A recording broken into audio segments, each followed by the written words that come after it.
안녕하세요. 반갑습니다. 꺾이지 않는 마음 단독자입니다. 자, 지난 시간에 이제 이슬람 관련해가지고 과학이라던가 화학 이런 분야에서 뭐 수많은 업적을 남겼던 사람들, 그 사람들의 뭐 대표적인 저서라던가 뭐 어떤 업적을 남겼는가 말씀을 드렸었는데, 그 이어서 가도록 하겠습니다.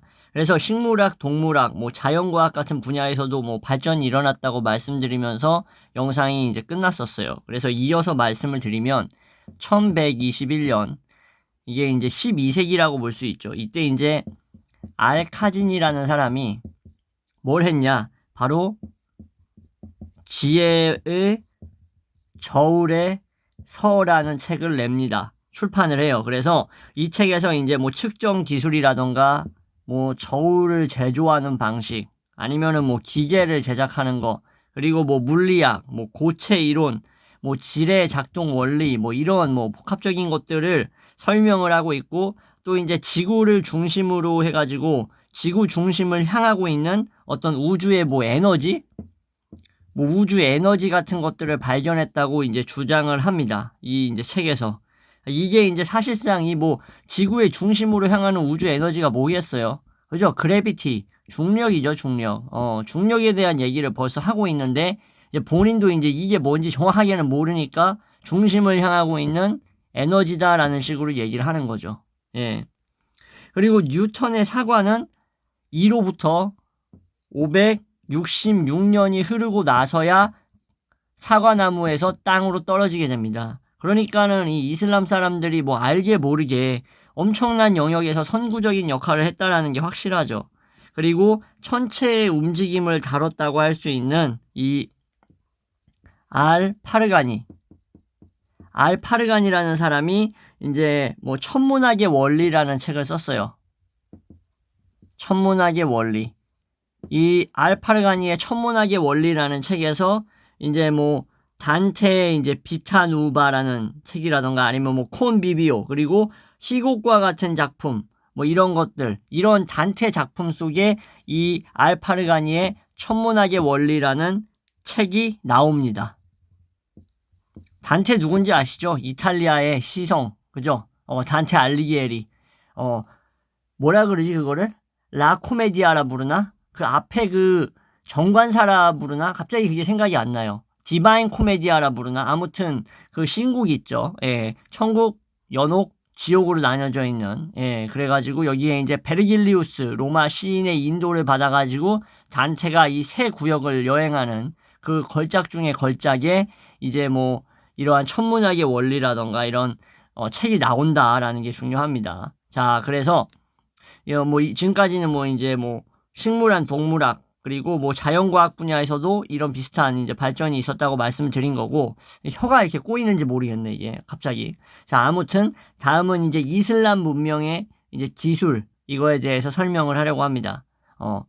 자, 기술이라는 것의 발전은 사실상 전문적인 어떤 산업 그리고 뭐 이런 거하고 관련이 있는데 연관이 있다라는 거죠. 그래서 이 이슬람 문명의 기술 관련해서는 뭐 향수라던가 뭐 꽃이라던가 식물 뭐 이런 것들을 이용해 가지고 뭐 오일 뭐 이런 것들 자체 이게 되게 큰 산업이었습니다. 이슬람 문명 자체에서. 그래서 천연 상태의 어떤 기름을 짜내고 뭐 증류하고 하는 기술 같은 것들이 사실상 800년대 즉 9세기부터 이런 것들이 발달하고 개발되었다라고 보시면 되는데 그 800년대 즉 9세기에는 산업용 기름이나 뭐 지방 추출하는 기술, 뭐 산을 조제하는 기술 이런 것들도 개발이 되었고요. 뭐 비누 같은 것들을 이용해 가지고 뭐 유리, 뭐 도자기, 뭐 잉크 뭐 이런 것들까지도 이제 뭐 일상용품이라고 하죠. 이런 것들을 제조하는 이러한 기술도 개발되었습니다. 자, 카메라가 자꾸 깜빡깜빡거리는 것 같아가지고 너무 가까워가지고 좀 땡겨가지고 예, 다시 말씀을 드릴게요. 자, 그리고 댐을 건설하는 거라든지 풍차 이런 것들 포함해가지고 일종의 수력 발전이 있죠. 일종의 이런 수력 발전의 역사 또한 심지어 이슬람 문명에서부터 시작이 됐다라고 볼 수 있어요. 뭐 이 당시에 쓰여진 책 중에서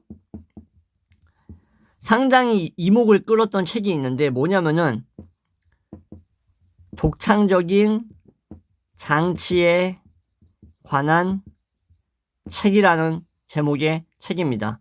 책 제목이 독창적인 장치에 관한 책인 거야. 이게 이제 9세기에 바그다드에 살았던 이제 뭐 삼형제가 있었어요.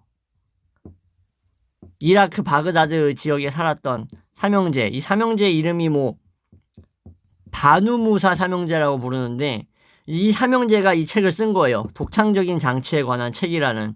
이 책은 이제 100종의 기계장치 100종에 관련된 거를 설명을 하고 있는데 이제 이 중에서 한 70종 정도가 직접 이 바누무사 삼형제가 이 70종을 직접 발명했다고 해야 되나? 예, 발명한 거라고 보시면 됩니다. 엄청난 거죠, 사실상. 그죠? 그리고 이슬람 문명에서는 이제 뭐 수차가 뭔지 아시죠? 물이 이제 막 떨어지고 이런 것들, 그런 차이, 그런 것뿐만 아니라 뭐 콰나스트라고 할 수 있는 지하 수도관. 그러니까 뭐 로마가 이제 옛날에 여러분들 아시겠지만 수도교로 유명했죠. 이 수도교라는 게 사실상 그 로마 위쪽에 이제 민족이 하나 있었는데 그 민족의 사비니족인가? 사비니족 말고 또 다른 민족이 있었거든요. 아, 갑자기 기억이 안 나는데. 사비니족 말고 다른 민족으로부터 이제 이 수도교라는 것을 받아들이게 되죠. 얘네가 이제 타르퀴니우스라는 그 이방인 왕인데 이 타르퀴니우스가 어디 출신이었는지 지금 갑자기 기억이 안 납니다. 얘가 이제 로마로 들어와가지고 로마에 이제 왕 행세를 하긴 하는데 자, 아무튼 수도교가 그렇게 해가지고 로마 근방에 있었던 근처 문명에서 들여왔던 것처럼 마찬가지로 이 이게 잘못 말했네. 콰나트스. 참 이 이름 부르기가 어렵다. 콰나트스라고 불리는 이 지하 수도관을 이용해가지고 이슬람 문명에서 뭘 했냐면은 지하수를 끌어올리는 어떤 이런 기술까지 포함해가지고 되게 다양하고 혁신적인 이러한 물을 끌어다 쓰는 기술을 관계 기술이라고 하죠. 관계 기술 같은 것들이 상당히 많이 이용됐다라고 보시면 됩니다. 예. 그래가지고 식수와 생활 용수로 사용될 이제 물 같은 것들을 이제 지하로부터 끌어올리려는 이런 시도가 있었어요. 이제 물을 이제 여러 용도로 쓰려면은 지하에서 끌어올려야 되겠지 않습니까? 그죠? 그래서 이런 것을 끌어올리려는 시도 속에서 수많은 기계장치, 크랭크, 뭐 펌프 같은 것들도 발명이 되었다. 당연히 오늘날에 쓰고 있는 어떤 그런 정교한 거랑은 차원이 다르게 단순하고 조잡하겠죠, 당연히. 그렇지만 중요한 건 뭐겠어요? 이 당시에 벌써 이러한 것들을 생각해내고 발명할 준비를 했다라는 것 자체가 혁신적인 거겠죠, 그죠? 또한 이제 이슬람 사람들 같은 경우에는 측량이나 채굴 기술들 같은 거 있죠.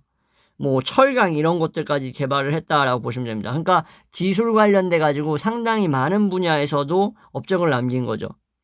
이슬람인들 자체가 정밀기계를 제조하는 데 있어서 상당히 우수했던 사람들이에요. 그래서 세계 최초로 이제 아날로그 시계 컴퓨터라고 할 수 있는 어떤 이제 뭐 관측기 같은 것 있어요. 천체 관측기라고도 불리는데 이 관측기가 이제 언제 나왔냐면은 이게 컴퓨터라고 하는 건 솔직히 비약이고 약간 한 8세기 정도에 이제 알파잘이라는 사람이 있었는데 8세기에 알파잘이라는 사람이 제조를 한 겁니다. 천체 관측기 같은 거. 그래서 이것 같은 경우에 이제 현대적인 여러 도구들 발견되기 이전부터 이제 천문학자들이 사용을 했던 천체 관측기라고 보시면 돼요. 그래서 천문학자들은 이러한 관측기, 천체를 관측하는 걸 통해서 뭐 했냐? 일출, 뭐 일몰 시각 이런 것뿐만 아니라 뭐 별들, 주요 별들의 위치, 그리고 뭐 일식 뭐 이런 것들, 일식이란다. 일몰 이런 것들을 이제 뭐 계산할 수가 있었다. 그리고 시간에 따라서 달라지는 태양의 위치를 뭐 근사값으로 나름대로 측정을 하려고 했겠죠. 예, 그런 것들 간파할 수 있었다는 거죠. 이런 식으로 이제 또 천문학적인 것들 뿐만 아니라 여러 기술 분야에서 업적을 남겼고, 그리고 이슬람은 심지어 의학 발달에까지도 뛰어난 성과를 보였습니다. 그러니까 서구 문명이 이슬람을 매장시키기 위해서 얼마나 많은 잘못된 유언비어라던가 편견이라던가 이런 것들에 이제 뒤집어 씌워가지고 매장시키려고 노력을 했는가가 사실상 간접적으로 드러나고 있죠. 지금 제 영상들을 쭉 봐오셨던 분들 같은 경우에는 그런 생각을 충분히 할 수 있을 겁니다. 그죠? 그래서 지금부터 이제 뭐 의학 발달에 어떠한 기여를 했는지 또 말씀드리면, 자, 체계를 갖춘 일종의 최초의 병원이 다마스쿠스에 이제 납병에 걸린 환자들을 치료하는 병원이 있었어요. 이게 이제 최초의 병원이라고 할 수 있는데, 이 뒤를 이어가지고 많은 이슬람 도시들에서 큰 규모의 중앙병원들을 이제 하나씩 이제 가지게 됩니다. 바그다드만 해도 병원이 60군데가 있었다고 합니다. 60곳이나 있었고, 이러한 병원들이 규모 구조면에서도 엄청나게 선진적이었기 때문에 뭐 약국이라던가 뭐 도서관 이런 데들 있죠. 약국, 도서관, 또 뭐 의학생들을 위한 강의실 뭐 이런 것들까지 갖추고 있었다. 그러니까 종합적인 병원으로서의 면모를 갖추고 있는 거예요. 이슬람 최고의 의사로 알려졌던 사람 중에서는 이제 알-라지라는 사람이 있었습니다. 알-라지. 이 사람 같은 경우에는 이제 10세기 사람인데, 이 알-라지 같은 사람은 이제 수많은 증상에 대해서 이제 설명을 했는데, 증상 설명을 엄청나게 많이 했고, 그래서 알-라지라는 이 의사의 증상 설명의 그 분량이라고 표현해야 되죠. 양을 어느 누구도 그 설명을 따라갈 수 없을 정도였다라고 해요. 그래서 알-라지는 유전병이라던가 안과 질환 같은 것들에 대해서도 저서를 남기고, 그리고 뭐 홍역 이런 것들 있죠. 천연두. 이 당시에 홍역, 천연두 걸리면 즉사했겠죠. 사실상 오래 못 살았겠지. 그래서 이런 천연두나 홍역 같은 것들도 최초로 발견해가지고 이거에 대한 설명까지 남겼던 아주 훌륭한 이슬람의 의사였다라고 합니다. 알-라지라는 사람이. 그래서 이 사람이 남긴 책 중에서 이제 24권으로 이루어진 일종의 뭐 의학 백과사전이 있어요. 이게 오늘날까지도 의학에서 되게 중요한 위치를 차지하고 있다라고 해요. 자, 그리고 이제 또 철학자라고도 할 수 있지만 그래도 의사라고 불러야 되는 게 맞는 사람이 한 명 있죠. 이븐 시나, 그죠? 이븐 시나 같은 경우에는 11세기에 이제 돌아가셨는데, 이 사람의 이제 의학정전이라는 책이 이제 14권으로 구성되어 있습니다. 근데 700년 동안 거의 뭐 7세기 동안 700년 동안 거의 뭐 서구 세계에서 가장 중요한 의학서적이었습니다. 이븐 시나가 썼던 이 뭐라고요? 의학정전이란 책이 질병을 분류하고요. 그리고 질병의 원인, 분류, 처방, 치료법 이런 것들에 대해서 어떻게 했다? 간단한 것에서부터 복잡한 어떤 약 같은 것들 이런 부분들을 다 다루고 있고 이 외에도 또 여러 가지의 또 다른 주제들을 설명을 하고 있는 책입니다. 그래서 사실상 이제 이 이븐 시나의 주요한 발견 중에 하나라고 할 수 있는 것은 뭐냐면은 이거예요. 결핵 있죠, 결핵. 결핵이 전염병이라는 사실을 발견합니다. 이게 이제 이븐 시나의 엄청난 공헌이자 업적이에요. 결핵에 그래서 여러 증상이라던가 합병증 같은 것들을 언급합니다. 이븐 시나는 사람들의 마음이 이제 몸에 어떤 영향을 미치는가. 여러분들 마음이 울적하면은 몸 상태도 좋지 않아요. 알고 계시죠? 그래서 마음이 몸에 어떠한 영향을 미치는가에 대해서도 관심이 많았고 실제로 이븐 시나가 철학자였기 때문에 심리학적인 부분이 있죠. 심리학적인 부분에서도 책을 많이 썼던 사람입니다. 자, 그래서 이븐 시나는 요 정도 설명하고 그리고 이 또 의학 관련된 부분에서 이븐 나피스라는 사람이 있는데 이 사람 같은 경우에는 13세기에 이제 세상을 떠났습니다. 근데 이제 인간의 몸속에 피가 어떤 식으로 흐르는지 피가 흐르는 방식을 정확하게 설명을 하고요.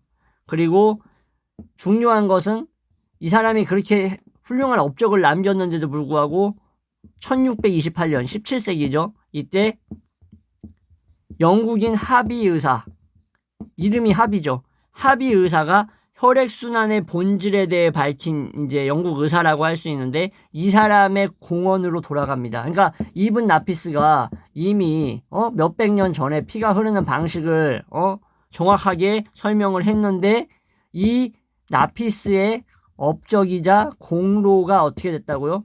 영국인 17세기 하비 의사한테 다 돌아가 버린다고. 그러니까는 다른 분야에서도 마찬가지지만 의학 분야에서도 이미 이슬람 애들이 터전을 닦아놓은 거를 서구 애들이 알면서도 쉬쉬하면서 자기들의 업적으로 삼았을 수 있겠다라는 게 합리적인 의심이라는 거예요. 음모론이 아니라. 이런 사례들만 봐도 서구 문명이 얼마나 이슬람 문명에 빚을 지고 있는지를 알 수 있겠죠. 그죠? 그리고 수술, 썰저리에 관한 안내서로서 가장 유명한 것은 또 자하위라는 사람. 이 사람은 이제 뭐 10세기에 돌아가셨는데, 타스리프. 이 사람, 자하위가 쓴 책이 아이고, 잘리냐? 타스리프라는 책인데, 이제 이 책은 이제 갖가지 종류의 수술이 있죠. 뭐 절개술, 뭐 봉합술, 뭐 여러 가지 있겠죠. 뭐 뽑아내는 거, 뭐 씹는 거, 뭐 이런 것들. 이런 종류의 여러 수술을 어떻게 집도할 것인가에 대한 설명을 써놓고, 그리고 수술 도구들 있죠. 수술 도구를 100가지 이상의 수술 도구들에 대한 설명이 들어가 있습니다. 그러니까 자하위라는 의사가 직접 자기가 발명한 수술 도구도 있는데, 그 수술 도구 100종이 넘는 것에 대해서 설명하고 있다. 책에서, 타스리프라는 책에서. 대단한 사람들이야, 진짜. 그죠?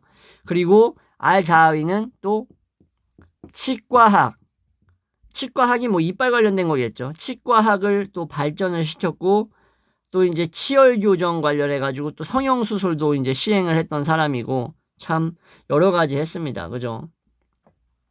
그리고 이제 한 사람만 더 설명을 하고, 아마 의학에 대해서는 이제 여기까지만 말씀드릴 것 같은데, 이바디스. 이 사람 같은 경우에는 이제 9세기에 이제 세상을 떠났습니다. 9세기 말에. 근데 이 사람은 이제 눈에 관한 10편의 논문이라는 책을 썼어요. 그리고 눈에 관한 질문이라는 책도 썼어요. 그래서 결국 여기서 뭐 얘기하겠습니까? 당연히 눈에 관해서 얘기하겠죠. 그래서 해부학적으로 눈이 어떻다라는 것을 설명하는 거예요. 눈은 이런 거다 얘들아 하고 이바디스가 설명을 했고, 브레인하고 시신경에 대해서도 기술을 했다라고 보시면 됩니다. 이븐 시나, 이바디스, 이븐 나피스, 뭐 대단한 사람들 많죠. 그죠? 이런 사람들이 어떻게 했다?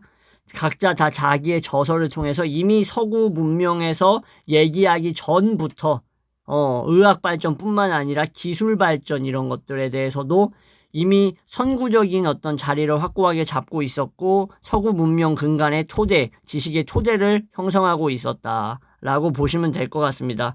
자, 이렇게 해서 오늘 영상은 여기까지만 하고요. 다음 영상에서도 비슷한 맥락입니다. 이제 다음 영상에서는 뭐 이슬람 사회가 또 사회과학에 대해서 어떤 식으로 바라봤는가, 뭐 여러 가지 또 뭐 역사에 관한 것들 뿐만 아니라 뭐 이븐 시나 투파이 같은 이런 사람들, 심리학자들 얘기도 나올 거고요. 또 이런 식으로 일일이 학자들 얘기하고, 그 사람의 저서 얘기하고, 또 언제 살았는지 얘기하고, 무슨 업적 남겼고, 뭐 이런 얘기 이어서 할 겁니다. 왜냐면은 이런 사람들이 정말 많기 때문이에요. 이슬람 문명에. 그래서 여러분들 염두해 주시면 괜찮을 것 같습니다. 자, 이상 마무리하겠습니다. 시청해 주셔서 감사합니다.